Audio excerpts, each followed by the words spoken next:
my honor and privilege to be with you this evening and to celebrate the bicentennial of the ancestors.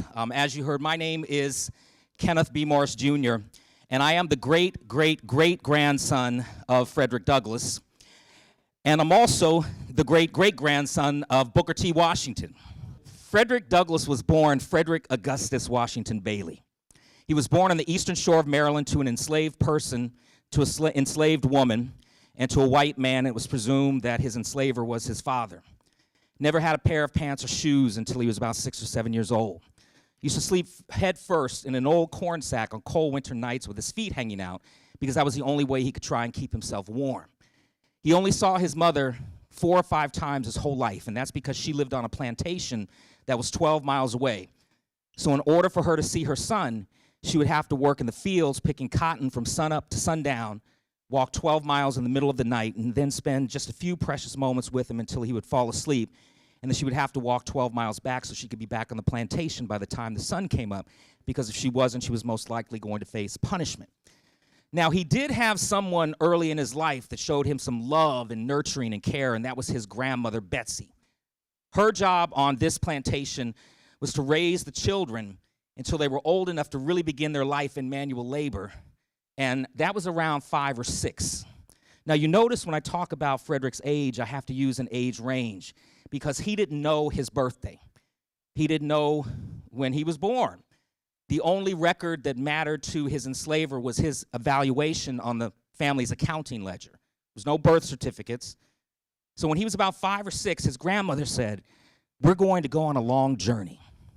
And that journey was a 12-mile walk to the main plantation, the Y House. Now, if you can imagine, it took a long time, and he's scared. He's clinging to his grandmother's skirt. She's carrying him much of the way when his legs couldn't carry himself. And they would finally make that long journey from the street up the driveway to the house, and Frederick sees this mansion, this plantation home that's bigger than anything he'd ever seen before. And he wandered off just to kind of check out his surroundings and to look for something to eat. And when he turned back to look for his grandmother, she was gone. And so you had this boy who, as I said, only saw his mother a handful of times, didn't know who his father was. He had 5 brothers and sisters that were strangers to him because he had been separated to him. So he truly was an orphan with no family, no home, and no country. But yet, in spite of all of that, through education, and for the young people that are in here this evening, I'm going to keep hammering on the point of the importance of education and literacy, and you will see through the stories of Frederick Douglass and Booker T. Washington how education equaled liberation, how education equaled emancipation, how education equals freedom, and that is a message that is still as relevant today as it was all of those years ago. Frederick had something happen when he was about 8 or 9 years old that he wrote in his first autobiography, The Narrative of the Life of Frederick Douglass, an American Slave, which was published in 1845. He wrote in there that there was an instance that happened in my life that he described as divine providence in his favor. And that was he was chosen from among all of the children on the plantation on the eastern shore of Maryland to go to Baltimore to be the house servant for his master's family.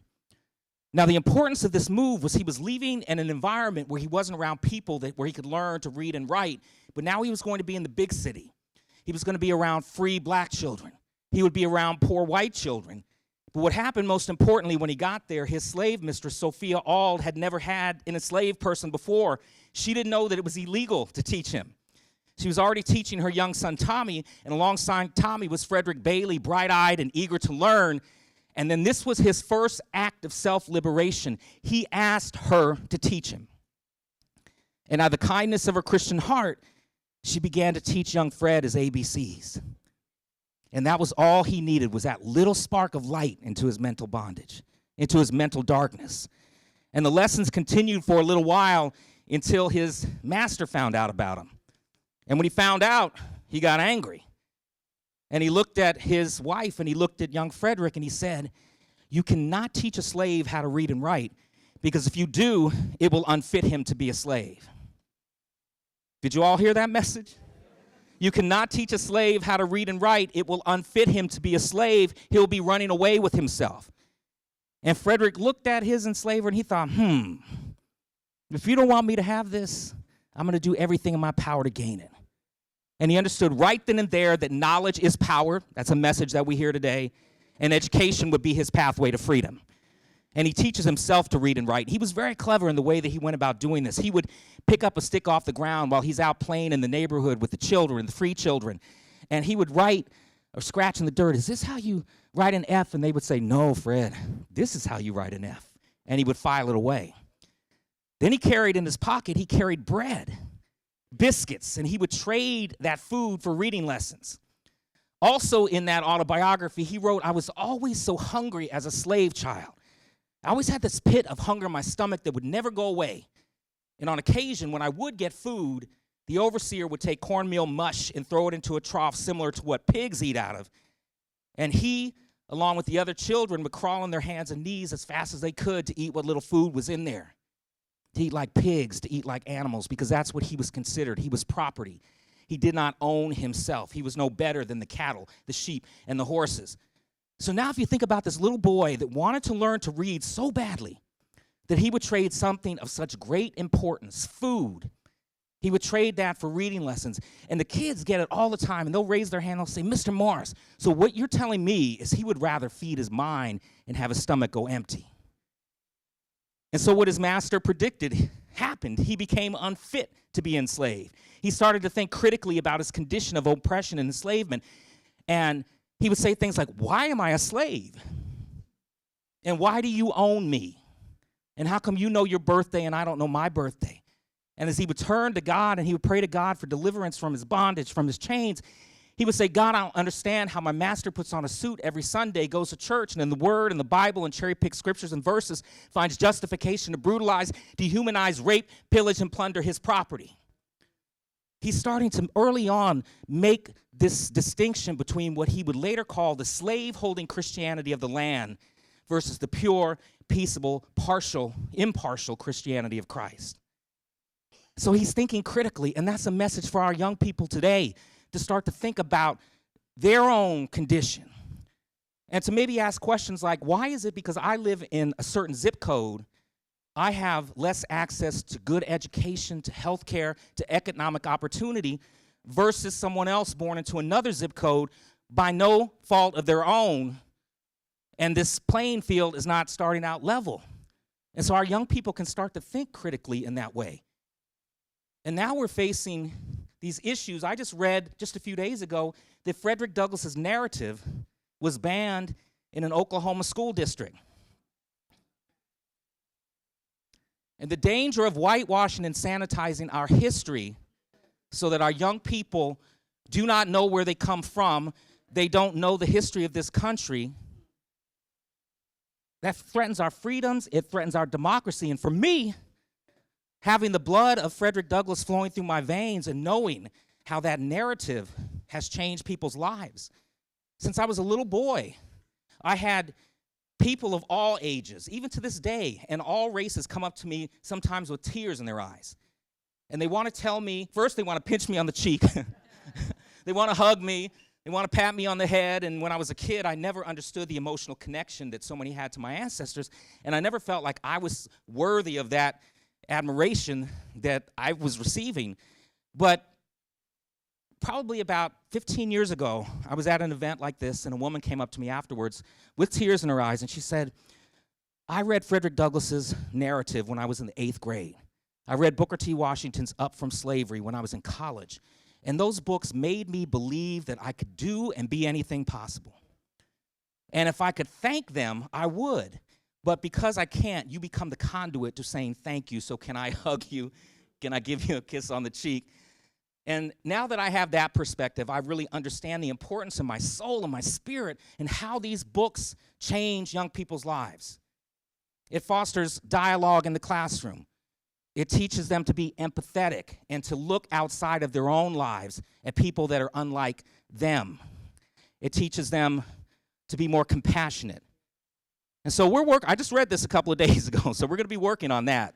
And I'll be writing about that. But back to Frederick Douglass. So at the age of 20, with the help of my great-great-great-grandmother, Anna Murray Douglass, now I want to take a few minutes to say something about Anna, because there would be no Frederick Douglass without Anna in his life. She was the first person in her family born free, and she lived in Baltimore. She worked as a seamstress and a domestic servant. She lived about a street away from Frederick Douglass, who was a teenage boy, and they met. We don't know exactly how they met, but they met. And as they started to care for each other, to like each other, and to think about a future, she was one of the first people to plant the seed in his mind. Frederick, you're not meant to be a slave. Doesn't matter what your master says. You are not a slave. And as they were thinking about a future and maybe having a family together, she said, Frederick, I don't want our children's father to be a slave. Had she not sold her personal belongings to help finances escape, had she not sewn the sailor's disguise that he would wear, who knows if he would have had the courage or the wherewithal to run away. And had he not run away, had we not had the contributions of Frederick Douglass as the great abolitionist and all those other things that I mentioned, we would be a very different country sitting here today. Historians have not treated Anna with the dignity and respect that she deserves. She was a dark-skinned black woman who never learned to read and write, and mostly male historians, I'm going to be transparent, male historians do not see this black woman as being worthy of the great intellectual that was Frederick Douglass. We know that's wrong. They were married for 44 years. They had 5 children together. They had 21 grandchildren. She was a conductor on the Underground Railroad out of their house in Rochester, New York. She helped to ferry hundreds of freedom seekers to their freedom in Canada. She was a radical freedom fighter in her own right, and she was Frederick's equal partner in the struggle for freedom. And so we're working very hard at my organization to lift up her life and legacy and to teach about her so that our young girls in particular can see themselves in these historical freedom fighters. And so Frederick would escape by train and by boat. He would land in New York City, taste freedom for the first time, write a letter back to Anna. She would come and join. They would get married, take on the name Frederick and Anna Johnson. And with the help of conductors on the Underground Railroad, it was suggested that they move to New Bedford, Massachusetts, because Frederick could find work there. He'd acquired a skill as a ship caulker on the docks in Baltimore, and he could find work, which he did. They get to New Bedford. He changes his name to Frederick Douglass, and then they start their lives together. They begin to have children. But now what happens, at the age of 23, he and Anna attend an anti-slavery meeting on Nantucket Island. Now, they just went just to be in the audience. But the anti-slavery people there, William Lloyd Garrison, the abolitionist, and his supporters, heard that they had what they would have called at that time a fugitive slave. We call those people freedom seekers now. A fugitive slave in the audience in Frederick Douglass. And so they turned to Frederick and they said, will you just stand up? Will you tell the audience your story? Tell them what it was like to be a slave, Frederick. And he wrote again in that narrative, he said, the first time I spoke in front of a white audience, I was so nervous that I was shaken from every limb. But when he stood up, he had this natural gift for communication. He was eloquent. He was charismatic. He was anointed by God to deliver a message. And when he told the story, they all looked at him and like, who is this guy? He's good looking, dressed, tall, strong. And they knew that they had a star, and so they asked him to join the Massachusetts Anti-Slavery Society as a paid lecturer. He accepted, and he just went from town to town, city to city, telling his story. Well, then he started to have a problem. And that problem was people started to doubt that he had ever been a slave. They couldn't wrap their minds around what they thought an enslaved person looked and sounded like, what they had been told by those that were pro-slavery in the federal government, that these were people of African descent, that were not worthy of freedom, were not worthy of citizenship. Perhaps they're better off in slavery. They're getting some level of measured care. They're getting the Christian religion. Listen to the happy songs that they sing, making a group of people an other. Now, by the way, history is not just about the past. It's about the present. It's about the future. And the more that we know where we come from, the better we can navigate the world in which we live today. And so I would ask you just to think about that kind of rhetoric that we hear today. They're rapists. They're criminals. They're coming to invest and invade our country. Same type of stuff that happened in the 19th century. And so Frederick Douglass had this problem. And so in order to prove that he was who he claimed to be, he wrote that first autobiography that I've been talking about. It was published in 1845, and then he had another problem. Became a bestseller. selling 4,500 copies in 3 months. That's the last thing that you want, is the notoriety of a best-selling book if you're trying to hide from your enslaver. But it showed you the courage that he had, because in it he named names and he named places. It made him a household name, an instant celebrity. And so it was suggested by the Garrisonians that he flee to Europe for a couple of years as a cooling off period. And he would travel to England, to Scotland, to Ireland, and then he would land in this place called Newcastle upon Tyne in England about 2 years later. And his supporters there raised enough money to purchase his freedom from his enslaver for 150 pounds, or what was $711. And he was able to come back to the United States a free man. He would move the family to Rochester, New York. He would start to publish the North Star newspaper, which was a leading abolitionist voice. He became an advisor to President Lincoln. And I wish I had time to go into all of it. I don't, so I'm giving you kind of this overview and summary. And then he goes on to be the great white-haired statesman that my great-grandmother talked about. Now, Booker T. Washington benefited from the work of Douglass and the abolitionists, and he was freed when he was 9 years old, when the Emancipation Proclamation was issued on January 1st, 1863 by President Lincoln. Now, Booker Taliaferro Washington wanted to go to school so badly after being freed that he would work in the salt and coal mines of West Virginia at night so that he could take his lessons during the day. And one night when he was in the mines, he heard these two older gentlemen talking about this place called Tuskegee, Alabama. And they were talking about a group of people that had raised some money to start a new school for formerly enslaved people. And there was word that got back to Booker T., who by now had taken a position as a teacher at Hampton Institute, that he was their man. Booker accepted the job, rushed down to Tuskegee, all excited to get started, and he's looking around for a church and an old schoolhouse, somewhere where he could begin his lessons during the day, but there was nothing but dirt and farmland. Kind of like when I looked out my window this morning when it was light. I imagined what he must have thought of. But it didn't discourage him.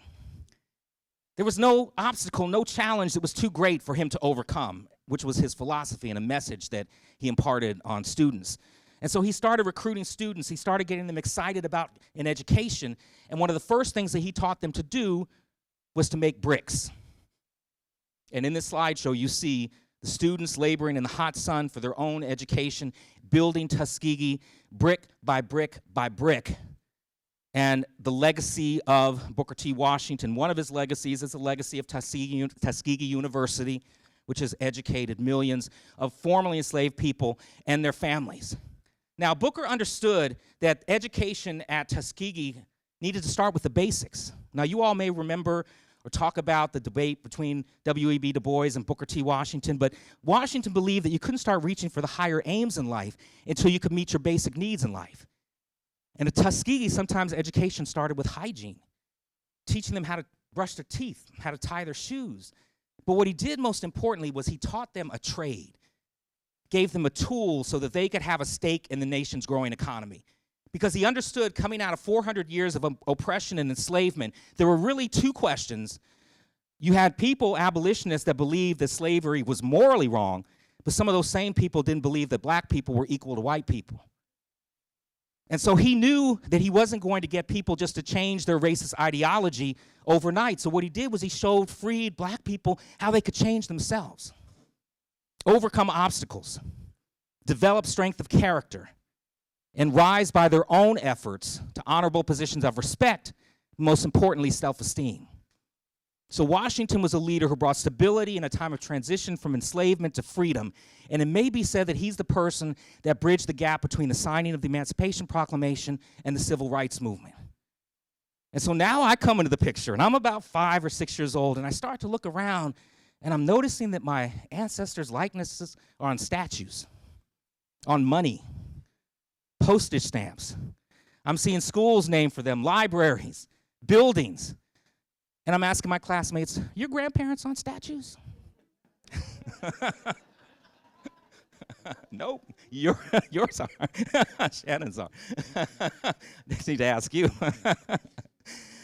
But I'm starting to feel kind of this weight of expectation in living in the long, vast shadow of these two great and influential American heroes. And it's a weight that I'm starting to not really want to carry. And then I'm starting to hear about what happened to those that came before me. And my grandfather and my grandmother, I told you about the happy love story and how they came together. But there's also a tragic side to their story. My grandfather, the surgeon, the namesake of Frederick Douglass, always carried this weight of expectation, and people expected him to be an iconic leader like Frederick. Well, there's only one Frederick Douglass. And when my grandmother was 3 months pregnant with my mother, that weight became too much for him to carry, and he took his own life. And so my mother was born without a father. She was raised without a father. And then when I came along and I had this dual lineage, my parents, grandparents, great-grandmothers went in the complete opposite direction, and they weren't going to force anything on me. And so I really was decisively disengaged from my own lineage until divine providence called in my life. And that happened in 2005. I read a National Geographic magazine cover story entitled 21st Century Slaves. And it was an article about human trafficking existing in every country around the world, including right here in the United States. And that really just struck me like right between the eyes. And I'd heard about trafficking in some far-off places, but hadn't really thought about the impact that it had in my own backyard. And I wanted to learn more about the issue, and there was one evening that changed the course of my life and the trajectory of my life, and I was reading another article that was about a 12-year-old girl who was forced to be a sex slave in the brothels of Southeast Asia and to do some really horrible things. And down the hallway, my two daughters were getting ready for bed. My older daughter was 12, so she was the same age as this young lady that I was reading about. And my younger daughter was 9. And my mind just starts racing. And I can't wrap my brain around what I'm reading and what I'm hearing. And I remember thinking to myself, that's what young girls and boys should be doing, is getting tucked safely into bed, not being forced into bed to do horrible things. And when I walked in to say goodnight to my daughters, I had this moment where I couldn't look them in the eyes. I couldn't look them in the eyes and walk away and not do something about this. And it was almost immediately that I understood that I had this platform that my ancestors had built through struggle and through sacrifice, and perhaps we could leverage the historical significance of my ancestry to do something about this issue. And I started thinking, well, wait a minute. We've got Frederick Douglass on one side, and his legacy is the great abolitionist, and on the other side, Booker T. Washington, and his legacy is the great educator. Aha! Abolition through education. How can we unfit communities to allow slavery to thrive and to exist? And it was through education. And so we started the organization Frederick Douglass Family Initiatives in 2007, my mother and I, and we were off and running, and we turned to schools, and we started talking about the history of slavery in this country and the true history. And we found that students and teachers were really, it was resonating with them, and they were really anxious to learn more about it. And then we would transition into talking about human rights issues, and we had a program called History, Human Rights, and the Power of One. And we would talk about human trafficking and what that looks like, give them some preventative information that would help reduce the vulnerability of them being trafficked in their own neighborhoods. And as we would go to school and do that, the students started asking me, well, how can I be an abolitionist like Frederick Douglass or Sojourner Truth? How can I do this? How can I communicate the inhumanity of today's slavery to my school, to my community, to my church, to churches, to my civic organizations? And that's where the power of one came in. Service learning, civic engagement. And so we developed service learning curricula that has been distributed all over the world, where teachers can come to our website and be able to download curricula for free, and they're off and running. And then they come back to us, the students and teachers, with these really creative service projects. We've had students that have presented at the UN. We've had students that have trained law enforcement on how to recognize human trafficking in the community, so law enforcement responds, not treating them as criminals, but as victims and survivors. We've had students that have done art exhibits. I mean, just really the sky's the limit, using their talent, their passion, their creativity, and their intellect to address those issues that they're most concerned about. That program has evolved into an online program called Protect, which we started in 2016. Protect now is in 10 states and counting. We're expanding internationally in 2023.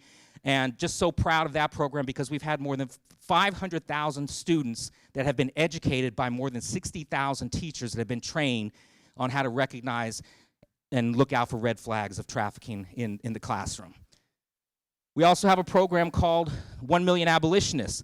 And I figured if they're going to be school districts that are going to ban books or not even have teaching of Frederick Douglass in the classroom, we started a project called 1 Million Abolitionists. We published a special bicentennial edition of his narrative, and we've been working to give away 1 million copies of that book to young people everywhere. To young people that gather outside of the hysteria of this reactionary movement to try and sanitize our history. We're about 100,000 copies of those books given away right now, so we have a long way to go to get to 1 million. But with the help of community members, with corporate donations and gifts and foundations and individual donations, we will get there. And so I'm really proud of that program. And I'm going to go ahead and close with this one idea that I just want to leave with you. So I've been talking about the importance of education, but I also want you to think about the importance of the history that lives in each of us. We all stand on the shoulders and walk in the shoes of those that came before us. And for those of us that have researched our family tree, I know that you found some great people that may have given up their lives just for the freedoms that we do have. May have given up their lives just so that some of us can sit in a room like this together of different races. History lives in each of us. I remember I had a young girl when we first started. I'll never forget this. She was 10 years old, and she was bouncing up and down in her chair in the classroom, raising her hand, waiting for me to call on her. Mr. Morris, Mr. Morris. She said, I researched my family tree, and I found that my four-greats-grandmother was born into slavery, taught herself to read and write in secret, ran away, and became a successful businesswoman and a philanthropist, and she knew exactly what that word meant, and she was proud to share it with me. And so she said, so Mr. Morris, do you know what all of this means? And before I had a chance to respond, she said, it means I have greatness flowing through my veins just like you do.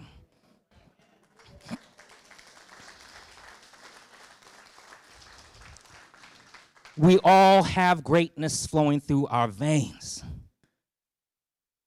because we are the sons and daughters. We're the grandsons and granddaughters.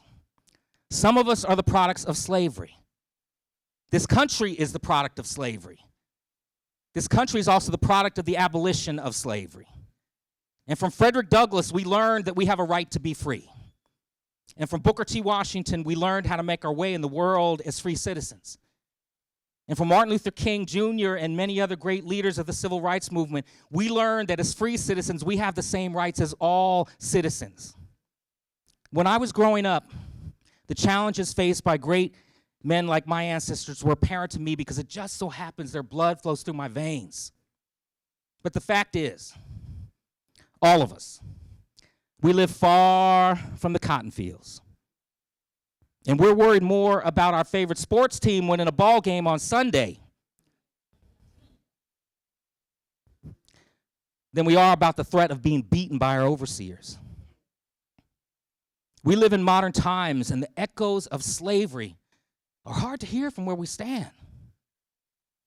But if we all listen close enough, we'll hear cries and not echoes from those that are enslaved today. And we'll hear cries and not echoes of all of the young people that need hope, need inspiration. They need to hear these stories. They need to know where they come from. They need to know that greatness flows through their veins as well. And when we listen close enough, that's when I believe change can happen. You've seen a photograph of Frederick's house in the Anacostia neighborhood in Washington, D.C. I was born in D.C., and I remember we used to go on field trips to that home, and I visited it all the time, and I loved that house. And there were two rooms that I really loved about that house. The first was his library on the first floor. And when you go into the library, and for those of you that have been to the home, it's the Frederick Douglass National Historic Site. It's run by the National Park Service now. And in that library, there are thousands of volumes of books. And I remember being a little boy and thinking to myself, he never went to school, but that's where he got his knowledge. He read everything that he could get his hands on. And then if you go upstairs and down the hallway is his bedroom. And that was my favorite room. But you know how when you go into museums and they'll have that velvet rope that blocks off the rooms so that you can't sit on the furniture or touch anything? And so in that house, from the hallway into the room is one of those velvet ropes. And when I was a little boy, I always wanted to see what was in that room. They wouldn't let me go in there. So I would stick my neck over the rope to see inside that room. And if I looked to the left, I could see his bed. And on his bed is his nightshirt. And next to the bed, on a chair, is his hat. And on the floor is a pair of his shoes. And when I was little, I always wanted to sneak past that rope and try those shoes on. So when we started our organization in 2007, the first talk I ever gave was in the visitors center in that home.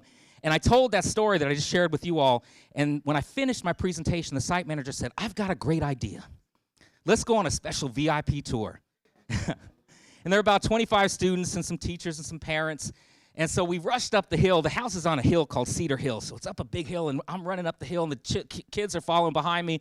And then to get in the house, I'm knocking the kids over because I want to get into the library first and show them all the books. And then follow me, follow me. So we rush up the stairs and down the hallway, and there's that rope that's been staring at me for 40-plus years. And the site manager did something they'd never done before. She took down the rope, and she said, "Come on in." So all of us rushed into the room, and it's not a very big room. And so we were all kind of shoulder to shoulder, just trying to feel our way around. And then there was a photographer, and the photographer said, "Let's take a picture." So he started placing people, and he said, "You go here, you go here, you go here." And then he gets to me, and do you know where he put me? Did you say in the shoes? Like, look at that visual. Pick me up and put me in the shoes. Put me right next to the shoes. And so I'm like this, taking the picture, and I looked down and I said, there they are. After all of these years, all I would have to do is just slip off my shoes, and I could step right into them, and nobody would ever know. And I'd be sitting there saying to myself, look at me, taking picture in Frederick Douglass's shoes, finally. But I never did. I know. I never tried those shoes on because I knew that they wouldn't fit. Those shoes are too big for any of us to fit into. But what I realized at that moment was that I could take the shoes that I've got. You all could take the shoes that you've got, and we can lead the way to a brighter future. We can lead the way to a better tomorrow and lift up our young people and give them the examples of the great freedom fighters, Cesar Chavez, Frederick Douglass, Sojourner B. Truth. Pick your freedom fighter of choice.